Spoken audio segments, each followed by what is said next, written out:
اور دنیا اس کو متنازع سمجھتی ہے. آپ نے بڑی کمپریہنسولی جو ہے کشمیر کی ایکچوئل پکچر اس وقت دنیا کے سامنے رکھ دی, مگر ساتھ میں یہ بھی دیکھنا ہے کہ کیا اقوام متحدہ کے کردار کے اوپر یہ ایک بہت بڑا سوالیہ نشان نہیں ہے کہ پہلے ہم نے دیکھا کہ اسرائیل کی جو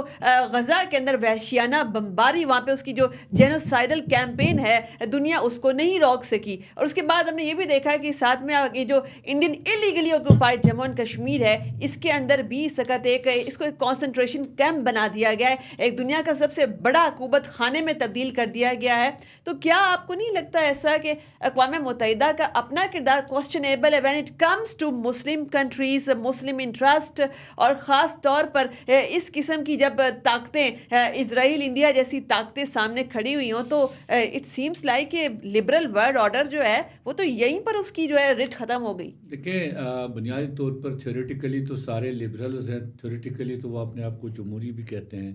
اور تھیوریٹیکلی سارے انسانی حقوق کے علمبردار بھی ہیں. لیکن پریکٹیکلی اگر دیکھا جائے کہ اگر انسانی حقوق کی پامالیوں پر کوئی بات ہوتی, فلسطین کے ذکر آپ نے کیا, جس طرح سے اسرائیلی فوج نے غزہ کے اندر فلسطینیوں کا قتل عام کیا, ساری چیزیں کی, اقوام متحدہ کی قراردادیں اس پر آئی, مذمت بھی کی اقوام متحدہ نے, لیکن ایک طاقت جو ہے اس نے اس کو ویٹو کیا, اور اس ویٹو کی وجہ سے امپلیمنٹیشن نہیں ہوئی. آپ دیکھیں دنیا کا جو نظام ہے نا, عالمی نظام, بیسیکلی یہ اس میں ایسے سکم ہیں, عالمی نظام جن نے تشکیل دیا ہے انہوں نے اس کے ایسے سکم بنائے ہیں, اس سکم کی وجہ سے یہ جو مظلوم ہے یہ صرف چلاتا رہتا ہے. لیکن ایک بات طے شدہ ہے کہ آپ نے دیکھا کہ فلسطینیوں پر ظلم تو ہوا, فلسطینی شہید تو ہوئے, غزہ پورا تباہ تو ہو گیا, وہاں پر ساری چیزیں ہوگی, لیکن آپ نے دیکھا ہوگا کہ دنیا کے اندر ان جو بڑی طاقتیں سو کالڈ جمہوریت پسند, اور وہ سارے ایکسپوز ہو گئے, ان کے چہرے سے وہ نقاب اتر گیا. اور ہم نے دیکھا کہ کس طرح سے ہندوستان جو پہلے سے ہی کشمیر کے اندر ہندوستانی حکومت نے 77 سال سے ظلم ستم جاری رکھا, لیکن خصوصاً پچھلے 35 سال سے, اور پھر بالعموم جب ہم کہتے ہیں کہ پچھلے 5 اگست کے بعد کی جو صورتحال ہے, اس صورتحال کو دیکھتے ہیں تو ایک طرف کشمیر میں ظلم ستم, اور دوسری طرف یہی ہندوستان اسرائیل کو بھی ہتھیار فراہم کر رہا ہے, وہ ساری چیزیں فراہم کر رہا ہے, اور اسرائیل ہندوستان کو ڈرون فراہم کر رہا ہے, ساری چیزیں جن کو کشمیریوں کو مارنے کے لیے اور وہ فلسطینیوں کو مارنے کے لیے یہ ساری چیزیں ہو رہی ہیں. یہ ایک نیکسس ہے دنیا کے اندر, اس پرانی جو ایک طرف ہم دیکھتے ہیں کہ وہ طاقتیں یہودی طاقتیں, اور دوسری طرف ہندوستان کی انڈین زائنزم نیکسس جو آپ نے ابھی ڈیبنک کیا ہے, کیا آپ کو لگتا ہے کہ یہ جو یہودی نوآبادیاتی نظام جو اس وقت غزہ ویسٹ بینک کے اندر امپلیمنٹ ہو رہا ہے, وہاں پر جو ہے ان سے ان کی پراپرٹی چھین لی, ان کا لینڈ چھین لیا, ان کو بے دخل کر دیا, جینوسائیڈل ایک وار ان کے اوپر امپوز کر دی, وہی والا جو زائنزم ماڈل ہے اس وقت انڈیا اسی کی copy Indian illegally occupied Jammu and Kashmir میں کر رہا ہے؟ بالکل, ہندوستان کی کوشش تو وہی ہے. ہندوستان نے جو 5 اگست کے بعد جس طرح سے اس نے یہ ڈومیسائل لا میں تبدیلی کی, جس طرح سے انہوں نے فلڈ گیٹ ایک اوپن کیا تھا کہ ہندوستان کی جو لوگ ہیں وہ ہندو انتہا پسند وہ آئیں کشمیر کے اندر, وہ زمینیں خریدیں, کشمیر کے اندر وہ رہیں, اور پھر جس طرح ہندوستان کی سرکار نے کشمیریوں کی زمین جو ہے اس کو ہندوستان کے ریئلٹرز کے سامنے ایک ریئل اسٹیٹ کے تحت رکھا, تو وہ آ کر وہاں خرید لیں, وہاں پر بڑے اور پھر نام نہاد انڈسٹریلائزیشن کے نام پر بڑے بڑے صنعت کاروں کو زمین الاٹ کرنا, اور اسی طرح پھر ریلوے نیٹ ورک کے نام پر, کنیکٹیوٹی کے نام پر, جو بنیادی طور پر ایک دفاعی ان کا نیٹ ورک ہے, اس کے لیے جس کو کسی طرح بھی عوامی فلاح و بہبود کے ساتھ نہیں جوڑا جا سکتا ہے, اس کی بنیاد پر کشمیریوں کی زمین کو ہتھیانا, کشمیریوں کو اپنے زمینوں سے بے دخل کرنا, کشمیریوں کو ہندوستانیوں کے اناج پر انحصار کرنے کے لیے مجبور کرنا, یہ تمام چیزیں, پھر نوکریوں سے نکالنا آئے دن اور اس کے لیے کوئی شنوائی نہ ہونا, یہ تمام چیزیں وہ ہیں جو اسرائیل پہلے ہی کر چکا ہے. اسرائیل ایک چھوٹی سی پٹی قائم ہوئی تھی, اور آہستہ آہستہ آپ دیکھیں 48 کا میپ اور آج کا میپ دیکھیں, وہ اسرائیل کس طرح پھیلتا جا رہا ہے, اور فلسطین سکڑتا 2 حصوں میں رہ گیا ہے, اور ایک حصہ پورا محصور ہے اور دوسرا حصہ بھی اسی طرح سے ہے. اور ان کے مثلا ہندوستان بھی یہاں یہ کرنے کی کوششوں میں لگاتار اس کی کوششیں ہیں، وہ یہ کر رہا ہے، اس نے فوجیں وہاں پر زیادہ بھیجی، وہ ہندو انتحافظ، لیکن یہاں پر کشمیریوں کی مزاحمت جو ہے وہ ایک دوسرے طریقے کی ہے. کشمیریوں کے ساتھ یہاں پاکستان ہے، وہ نزدیک بیٹھا ہوا ہے، ساتھ دیکھ رہا ہے. تو اس لیے وہ کوششیں جو ہندوستان کر رہا ہے ابھی تک وہ اس میں کامیاب نہیں ہو سکا. وہ کشمیر کے اندر کشمیریوں کو نکال نہیں سکا کشمیر سے، کشمیریوں کی زمین ابھی تک خرید نہیں سکا، کشمیری زمین بیچنے کے لیے تیار نہیں، بلکہ جو زمین ہے وہ ریلوے ٹریک کے لیے باقی چیزوں کے لے رہا ہے. اس پر بھی کشمیری سرح پہ احتجاج ہے اور دنیا کو بتا رہا ہے کہ جو آپ آج بات کرتے ہیں کلائمیٹ چینج کی، آپ کہتے ہیں تباہی کلائمیٹ چینج کی دنیا میں آ رہی ہے، آپ انوائرمنٹ کی بات کر رہے ہیں، آپ آئیں اور ہمارے ہاں دیکھیں ہندوستان کس طرح ڈیولپمنٹ کے نام پر، نام نہاد ڈیولپمنٹ کے نام پر کس طرح سے یہاں انوائرمنٹ کا قتل عام کر رہا ہے، یہاں کے جو پیڑ پودے ہیں وہ ختم کر رہا ہے، ہمارے باغات کو ختم کر رہا ہے، ہمارے اناج کی کھیتوں کو ختم کر رہا ہے، اور ہمارے جو واٹر ریسورسز ہیں وہ کس طرح سے کم ہوتے جا رہے ہیں، حالانکہ ہم دنیا کے سب سے زیادہ گلیشیئرز ہمارے پاس ہیں. اچھا، واٹر ریسورسز کی جو آپ نے بات کہی ہے نا، ابھی میں کل ہی دیکھ رہی تھی کہ ایک رپورٹ پبلش ہوئی جس کے مطابق تقریباً جو 65% بجلی مقبوضہ کشمیر میں جنریٹ ہوتی ہے وہ شمال مشرقی انڈین ریاستوں کو جاتی ہے، اور اس کی بجائے جو بجلی کا بحران ہے وہ مقبوضہ ویلی کے اندر شدید سے شدید بدتر ہو گیا ہے. یعنی کہ ایک تو وہاں پر آبی ذخائر جو ہے اس کا استعمال، اس کا بے دریغ اس کی ایکسپلائٹیشن ہو رہی ہے، اور ساتھ ساتھ جو ان کی بجلی بن رہی ہے وہ بھی ان کو نہیں دی جا رہی. یہ کیا آزادی کی تحریک چلانے کی سزا دی جاتی ہے اس طریقے کی ضروریات چھین کر؟ دیکھیں ہندوستان تو کشمیر کے اندر ایک آکیپائر ہے نا، وہ آیا ہے وہاں پر آکیپیشن کرنے کے لیے. اس کو تو کشمیریوں کے ساتھ کشمیر کوئی ہمدردی تو تھی نہیں، نہ کسی وقت ہو سکتی ہے ہمدردی.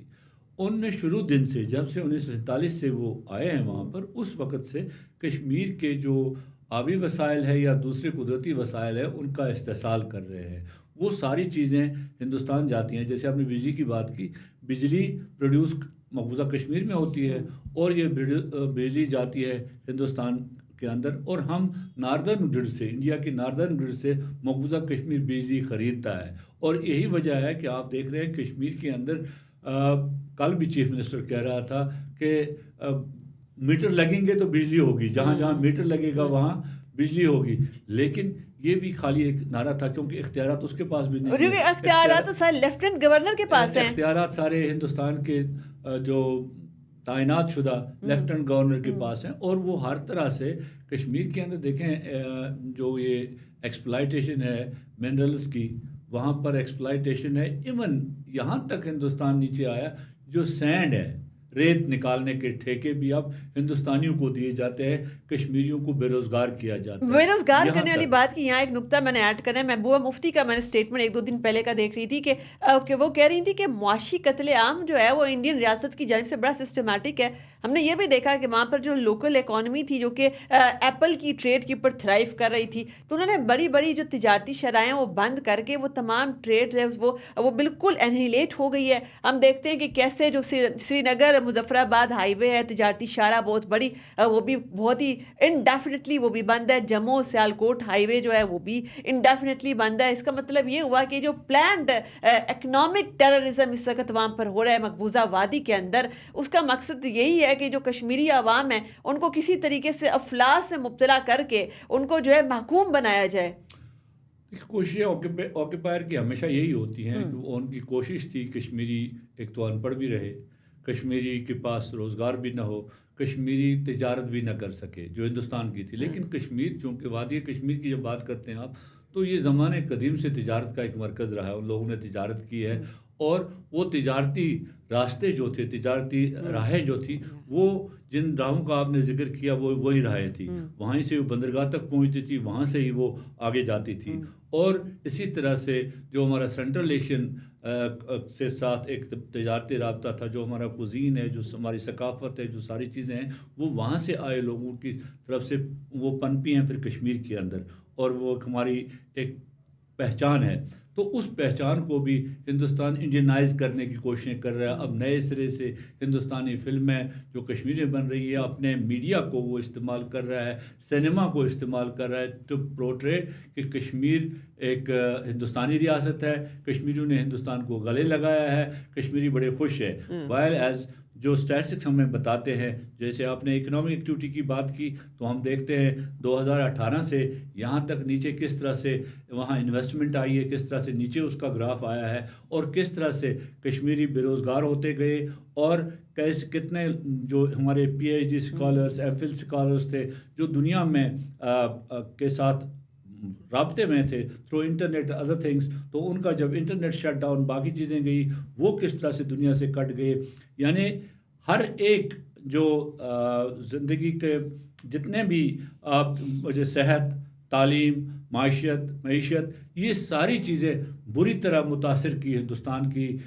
فوج نے، ہندوستان کی حکومت نے، اور ان کا مقصد تھا کشمیر کے اندر ایک ہندوتا ایجنڈا اس کو لانے کا. ہندوتوا ایجنڈا کی آپ نے بات کہی نا، اس کے ذریعے سے جو ٹول انہوں نے پیش کیا وہ اپنی سیکیورٹی فورسز کو ڈریکونین پاورز کے ذریعے سے انہوں نے امپاور کیا اور آربیٹریری ایسی پاورز دے دیں کہ وہ انسانیت کی تذلیل کر سکتے ہیں. اسٹل ان کی اکاؤنٹیبلٹی نہیں ہو سکتی. مگر ساتھ میں ہم یہ بھی دیکھتے ہیں کہ ایک جانب انڈیا جو ہے وہ ایک فیسڈ آف نارمیلسی کریٹ کرنے کی کوشش کرتا ہے، اس کے ساتھ ہی 2024 کے اگر فگرز ان کے سیکیورٹی فورسز کے جو ڈاکومنٹڈ فگرز ہیں کہ بھئی اتنی جو ہے ان کی ہلاکتیں، ان کو ہلاک کیا گیا، 124 جو انڈین سیکیورٹی فورسز کے اہلکار ہلاک ہوئے 2024 کے اندر مقبوضہ کشمیر کے اندر، تو اس میں 51 جو ہیں وہ صرف جموں ریاست کے اندر ہلاک کیے گئے. جموں ریاست جو ہے وہ ہندو میجورٹی ریاست ہے، وہاں پر ہندوؤں کی بڑی خاصی تعداد ہے، وہاں بھی ان کو ریزسٹنس ہے اور وہاں پر بھی ان کی ہلاکتیں ہونا شروع ہو گئی ہیں. دیکھیے، جو پہلا اسالٹ جو ہونا تھا جو آرٹیکل 370 یا 35A کے ایبروگیشن سے، یہ ایک قدرتی بات تھی کہ اس کا پہلا اسالٹ ہونا تھا جموں پر، جموں کی آبادی پر، جو ہندو آبادی تھی، جو ان کی زمینوں پر ان کے، یہ ایک ٹو بی ہسٹوریکلی اس کو یاد رکھیں کہ کشمیر کے اندر یہ 370 جس کو ہم کہتے ہیں یا 35A جس کا نام تھا، جس سے پروٹیکٹ تھی ہماری جو پراپرٹی رائٹس. یہ پراپرٹی رائٹس بنیادی طور پر 1927 کا ایک قانون تھا مہاراجہ کا، جس قانون کے تحت مقبوضہ کشمیر کے، جموں کشمیر کے لوگوں کے پراپرٹی رائٹس کو محفوظ کیا گیا تھا. کیوں محفوظ کیا گیا تھا؟ مہاراجہ کو کوئی کشمیریوں کے ساتھ کوئی پیار تھا، محبت تھا؟ نہیں، ایسی بات نہیں تھی. اس وقت کشمیر کے پنڈت اور جموں کا ڈوگرا مہاراجہ کے پاس ریپرزنٹیشن ان کی گئی تھی کہ اگر اس آزادی کے جو تحریک آگے آ رہی ہے، جو چیزیں آگے مستقبل میں پنجاب کے پلانس سے لوگ آئیں گے یہاں پر، گرم علاقوں سے لوگ آئیں گے یہاں پر، وہ یہاں زمینیں خریدیں گے، ہم بے زمین ہو جائیں گے، وہ یہاں نوکریاں لیں گے، ہم ان کے ساتھ کانٹیسٹ نہیں کر سکتے ہیں. تو اس وقت مہاراجہ نے ان کی پروٹیکشن کے لیے، کیونکہ 1947 تک یہ زمینیں یہ ساری ہندوؤں کے پاس تھی یا کشمیری پنڈتوں کے پاس تھی، مسلمانوں میں بہت کم لوگ تھے جن کے پاس زمین تھی. اسی طرح سے جو نوکریاں تھیں اس پر بھی بڑے عہدوں پر یہی لوگ قائم تھے، تو یہ ان کی پروٹیکشن کے لیے تھی. لیکن اب جب اس کا پہلے تو وہ سیلیبریٹ کر گئے، شاید ہم نے کشمیری مسلمانوں کو ہرایا، لیکن اس کا پہلا اسالٹ انہی کی طرف آیا. سو ہم نے وہاں آوازیں دیکھی اس کے خلاف اٹھتی ہوئی، جو اب اٹھ رہی ہے. وہاں پر آپ نے دیکھا کہ وہاں تحریک نے ایک نیا جوش اور جذبہ پکڑا جو شاید پہلے وہاں موجود نہیں تھا اس کو. لہٰذا جہاں کشمیر کا مسلمان 370 کی ایبروگیشن، 35A کی ایبروگیشن، اپنی پراپرٹی رائٹس کے دفاع کے لیے طرح طرح کی مصیبتیں بھی جھیل رہا ہے اور اس کے خلاف آواز بھی اٹھا رہا ہے، وہاں اس وقت جموں کے لوگ بھی اسی طرح سے اس کے شکار ہیں، کیونکہ ان کو خطرہ ہے کہ ان کی زمینیں چلی جائیں گی، ان کی نوکریاں چلی جائیں گی. کیونکہ کشمیر میں آنے کے لیے جو ہندوستان سے بندہ ہے اس کو کشمیر میں آنے کے لیے کشمیر کے سخت موسم کے ساتھ بھی مقابلہ کرنا ہوگا، دوسری چیزوں کے علاوہ. لیکن جموں میں اس کو اپنا موسم ہے. آپ نے بہت ہی کمپریہنسولی ہسٹوریکل کانٹیکس کے ساتھ بھی ہمیں ساری بات سمجھا دی کہ اس وقت کشمیر کی جو تحریک آزادی ہے اس کے اوپر اور کون کون سے عوامل اثر انداز ہو رہے ہیں. آپ کی قیمتی انالیسس کا بہت شکریہ. وقت چونکہ ختم ہوا چاہتا ہے. ہم نے یہ دیکھا کہ جیسے آرٹیکل 370 ہے 35A ہے، اس کی ایبروگیشن جو تھی وہ صرف مسلمانوں کے اوپر اسالٹ نہیں تھی، وہ کشمیری ہندوز کے اوپر بھی ایک بہت بڑا حملہ تھا، ان کی بھی شناخت، ان کی زمینیں اور ان کی رہائش، ان کی آئیڈینٹی چھیننے کی ایک کوشش تھی۔ اور اب دیکھنا یہ ہے کہ ہندوتوا ڈیزائنز ہیں، سیفرون ٹیررسٹ رجیم جو انڈیا کی سکت بیٹھی ہوئی ہے، بی جے پی جو بیٹھی ہوئی ہے، جو آبویسلی آر ایس ایس کی کوک سے پیدا ہونے والی ایک پروڈکٹ ہے، اور اسی کی جو ہے ہول ناکیاں ہم نے دیکھ لی کہ کیسے مقبوضہ جموں کشمیر کے اندر اس کو ایک بہت بڑے زندان کے اندر تبدیل کر کے ان سے تمام بنیادی حقوق چھین کر اس وقت بھی انڈیا جو ہے پوری دنیا کے سامنے اپنا سیکولر منترا بیچنے کی ناکام کوشش کرتا ہے۔ مگر اب چونکہ آبویسلی ایک انفارمیشن سپر ہائی وے کا دور ہے، دنیا کے سامنے تمام معلومات موجود ہیں، وہاں سے ہمارے پاس گو کہ ویسے ایکچوئل پکچر، ایکوریٹ پکچر نہیں آتی، چونکہ صحافیوں کو وہاں پر جانا الاؤ نہیں ہے، ڈپلومیٹس وہاں پر نہیں جا سکتے، عالمی اداروں کے مبصرین وہاں پر جا کر نہیں دیکھ سکتے، لیکن اس کے باوجود بھی کشمیریوں کی آہو بقا پاکستان دنیا کے طاقت کے ایوانوں تک پہنچانے کے لیے ہمیشہ موجود رہے گا۔ اپنی میزبان ساہ خان کو دیجیے اجازت، اللہ حافظ۔